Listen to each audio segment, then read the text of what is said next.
कल्याणपुर प्रखंड अंतर्गत सिमरिया भिंडी पंचायत के मुखिया हमारे साथ हैं सामंत कुमार राय जी। और इस बार इन्होंने इस पंचायत की बागडोर अपने हाथों में लिया है। पंचायत की जिम्मेवारी यहाँ की तमाम जनता ने इन्हें दिया है। लगभग 3 सालों से अधिक का सफर इन्होंने तय किया है।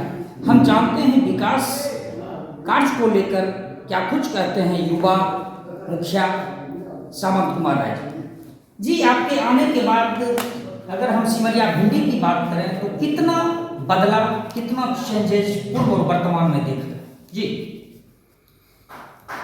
बदलाव तो देखने का चीज़ है, वो देख सकते हैं, आप पब्लिक से बात कर सकते हैं। जो 20 वर्षों में नहीं हुआ था वो बदलाव 3 वर्ष में इस पंचायत का हुआ है, ये पब्लिक का कहना है। अगर हम बात करें कि जो विजन लेकर के आप मुखियागिरी में आए, वो विजन आपका क्या था जिसमें आप सफल?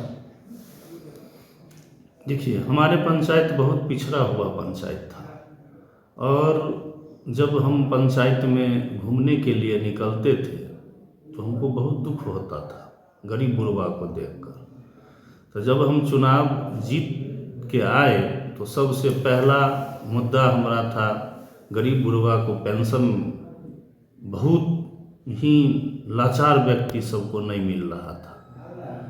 उस सबको हमने 200-250 गरीब गुरबा को पेंशन पहले चालू करवाए, सबका बंद था। इसके बाद शिक्षा में भी बहुत ज़्यादा संतोषजनक कार्य नहीं हो रहा था, उसमें भी हमने सुधार लाने का काम किए। पंचायत में स्वच्छता पर भी जो सरकार का गाइडलाइन है उस गाइडलाइन को फॉलो करके उसमें भी हमने काम किया, उसमें भी सक्सेस हुए। अभी हर वार्ड, हर मोहल्ला से ठेला रिक्शा चल रहा है, उसमें कचरा का उठाव हो रहा है। इसके बाद रोड, पुल, पुलिया, जहाँ जो भी जर्जर था उस सब को हमने बनाने का काम किया। जब 1 साल पूरा मेरा हुआ, इसके बाद कुछ विकास दिखने लगा पंचायत में। इसके बाद हम लगन के साथ भीड़ के अपना काम करते रहे और करते अभी करेंगे जब तक हैं तब तक। इसके बाद जब फिर आएगा समय तो देखा जाएगा।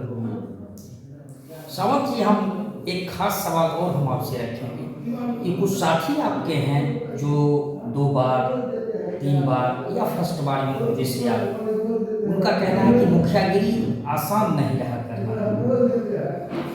मुखियागिरी वही कर सकते हैं जो ठेकेदार, जमींदार, बिजनेसमैन, इस टाइप के लोगों का थोड़ा सा जिक्र ज़्यादा होने लगा है। क्या कहेंगे आप? ऐसा कुछ नहीं है, ऐसा कुछ नहीं है।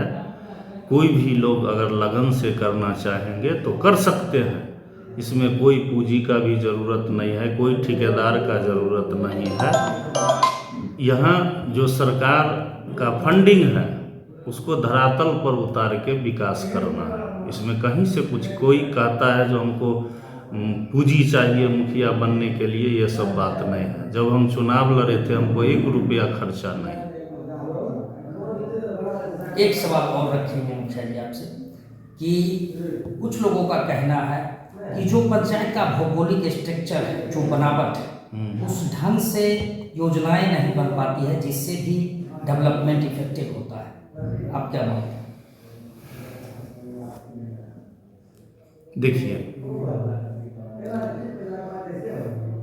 जिस हिसाब से होना चाहिए उस हिसाब से सही में हम लोग को फंडिंग उतना नहीं है, लेकिन फिर भी जो फंडिंग है उतना में हम लोग जहाँ तक जैसे हो पाता है हम लोग करते हैं और हो रहा है विकास, दिक्कत नहीं है। और जो सरकारी रेट से जो एस्टिमेट बनता है उसमें काफ़ी डिफरेंस है, फिर क्वालिटी मेंटेन कैसे करते हैं?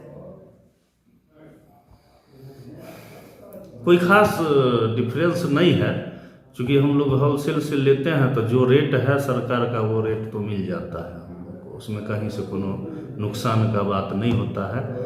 अच्छा क्वालिटी भी लेते हैं, फ़ायदा नहीं होता है तो नुकसान भी नहीं होता है। यानी क्वालिटी के साथ आप कॉम्प्रोमाइज नहीं है, बगल में छठ घाट बनाए हैं, आप जाके देख सकते हैं, हो गया 1 साल बनाए हुए, लेकिन अभी भी लग रहा है जो कल बना है।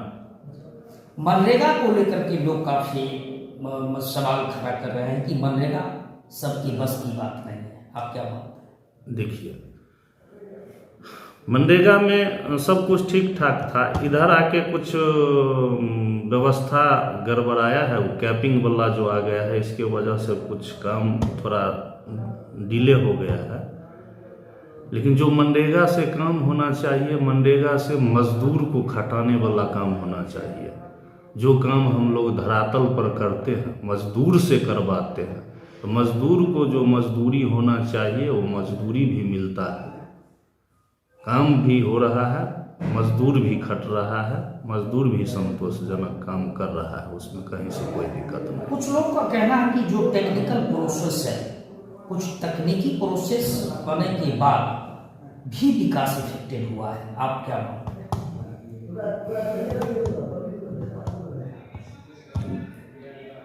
हमको तो नहीं लग रहा है ऐसा। आपके लिए आसान? हमको ऐसा नहीं लग रहा है। सुरक्षा को लेकर के काफ़ी मांग उठ रही है कि मुखिया को सुरक्षा मिलनी चाहिए, क्योंकि वो हर समय हर वक्त 24 घंटा लोगों से घिरे रहते हैं, कहाँ कब क्या।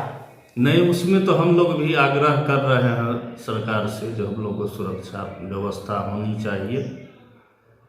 अरे हम लोग ये नहीं कहते हैं जो हम लोग को बॉडीगार्ड चाहिए, पुलिस चाहिए, हम लोग को कम से कम लाइसेंस अपने सुरक्षा के लिए होना चाहिए। हम लोग को लाइसेंस मिलने में बहुत प्रॉब्लम हो रहा है। हम यानी सुरक्षा चाहिए। जी, हम 2 साल पहले अप्लाई किए, लेकिन अभी तक हमको नहीं मिला है। उसमें थोड़ा हम लोग भी रिक्वेस्ट कर रहे हैं, सुरक्षा चाहिए। कि शराबबंदी बिहार में कितना सफल है?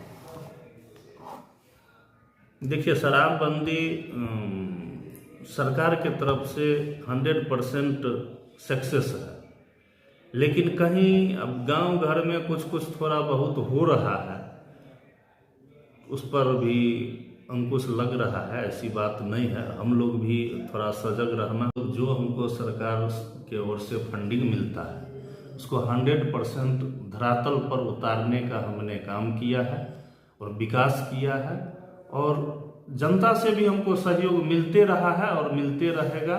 जो फंडिंग आएगा उसको भी हमने 100% धरातल पर उतारने का काम करेंगे।